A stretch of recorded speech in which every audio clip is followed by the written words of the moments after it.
Hello Sopite tunia to sim ingei khom diu hi bro smart minin ahin sut ata thil so ahin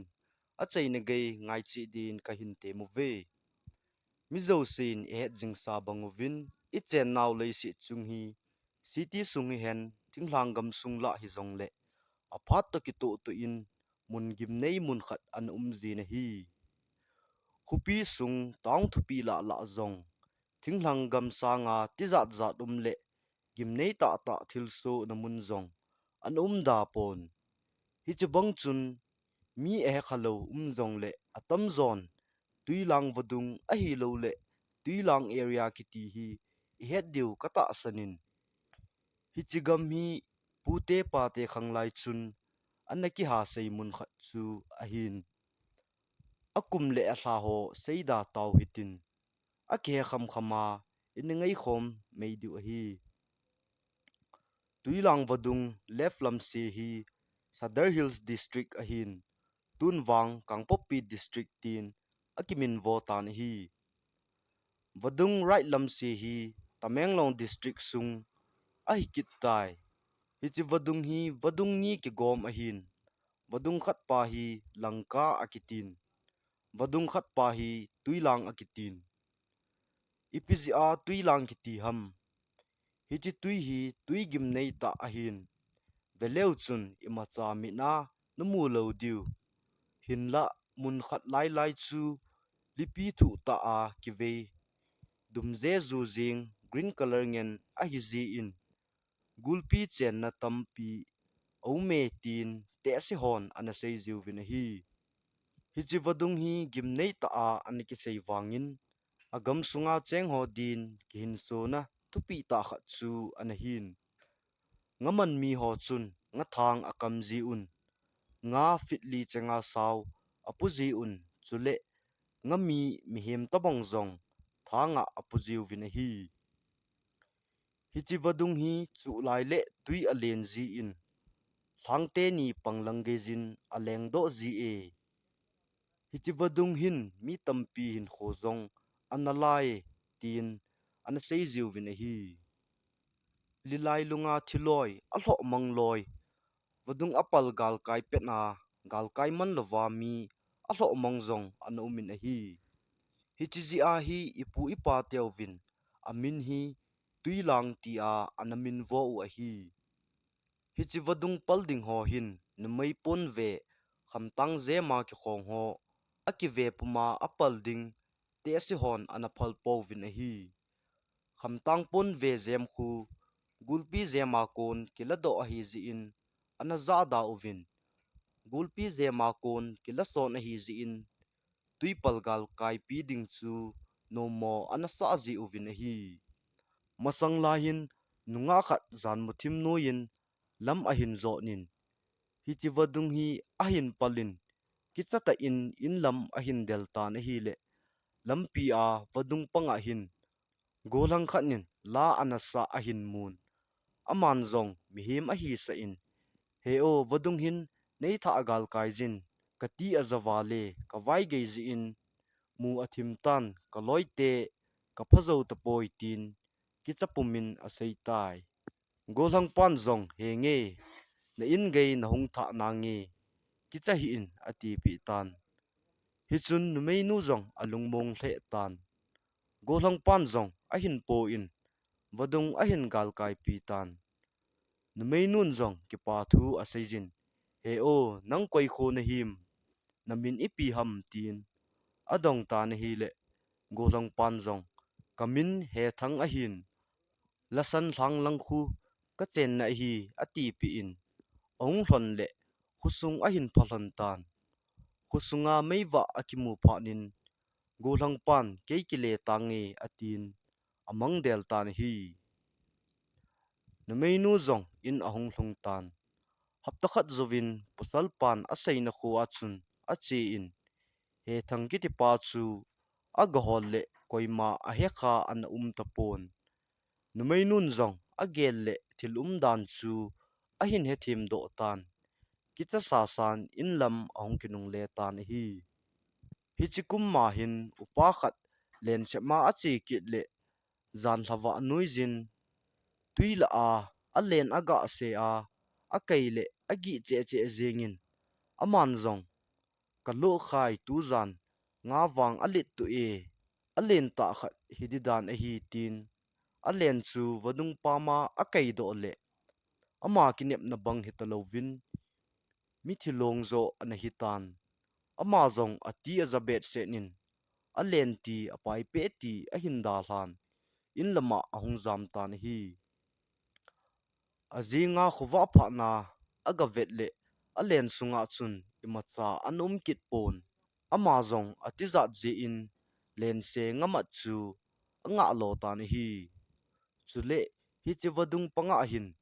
mulkot kiti mun khat an umin hi chi mulkot na hin lam len aumin lam len noi ta hin hi chi wadung hi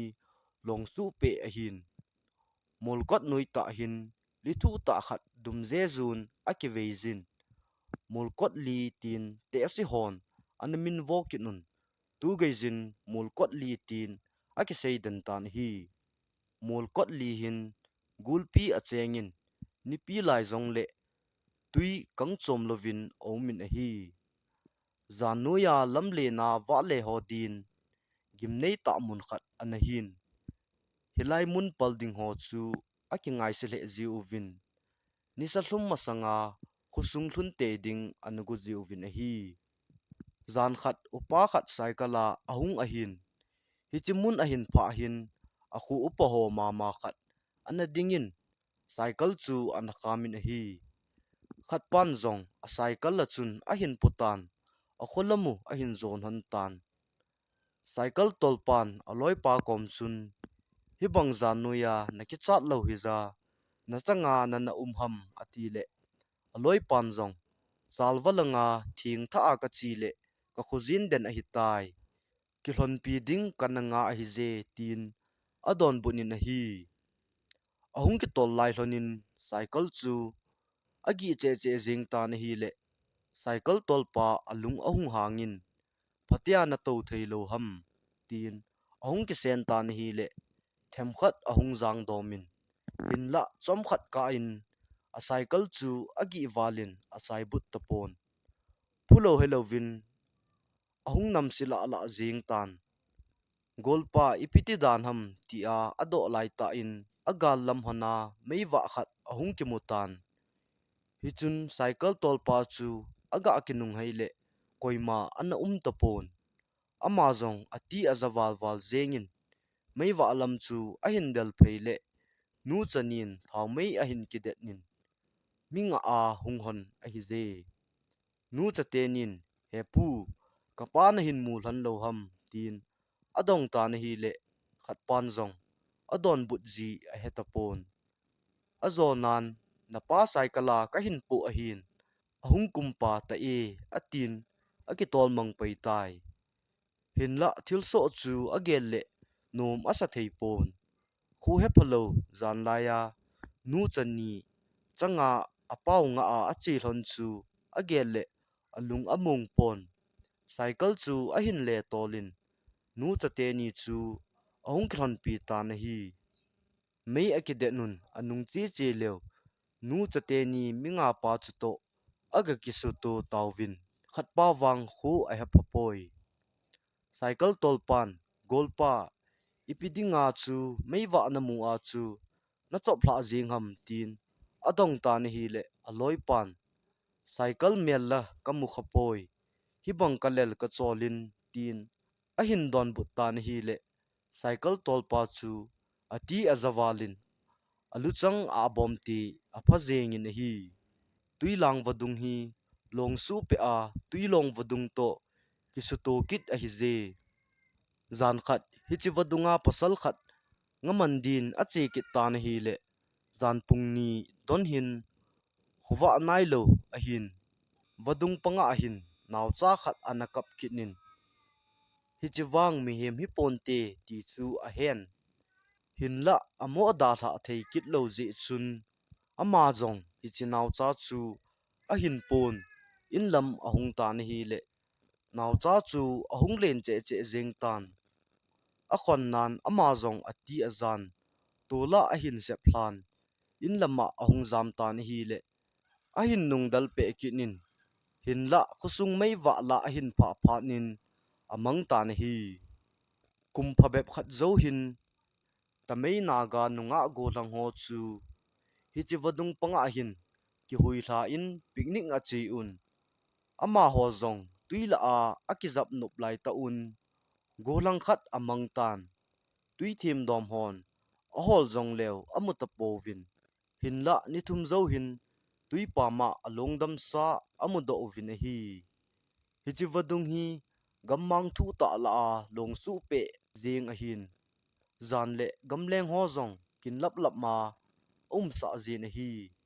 tui panga a hin mi pen gin zong ana za ji un chule mi ki holim a cheng amu ke halovin husa anaki ha za ji le na hi husa za chom chom gin a hin pu do zin timul tho tho om ji na hi hi chi vadung sa lamlen panga hin theiba kiti phungkhat ana ki nin hi chi thei ho hi vet nom nom zeng san pi pi a min set set zeng a hi ze hi chi thei chu thilhanu mai hon anga ji uve anatiu vin thei chu iga kilo di ting le happy na thei ka kilo thei ding ham tin anaki sei ji na hi zan khat upa khat hi zan khang kim donin damdoi ladin cycle a che kit tan hi le ahung kinung le lang hin zomi khat lampia anading tan ama pa zong thi le thi atin zomi kalka chun a cycle atolu nin kin nei za hung ka hi ze ati na hi le ima bon alo pon a hoido na na e hi chi thu ki sei ho hi malai khang thu a hi tan a he zong umin tin a hello zong ding a hin tu lai khangin wang leiset khan to dung zui jin thil zo si a ki khel tan a hlang sung a ki khelin huinun dan ki man cha dan gamle go kumle hla a ki khel to dung zui jin malai bang chun mun gim nei tin a ki he tapon zan khang khangin nu naw chapang lam thla zong ima thu om tapon mun ho a ki khel tan gam asat adap dan a ki khel tan a hlang sung a ki khel tan thu le la zong a ki khel tai tui lang vadung zong malai to abang tapon thing le go in chen lo chen ho a ki khel so bangin asim zo se ta sa le lagaw wa ilung thimu ki khel phat a hi tai thu sim a chei ni ge hin ngai zo si na chung chi wa ki pa thu ka hin phong e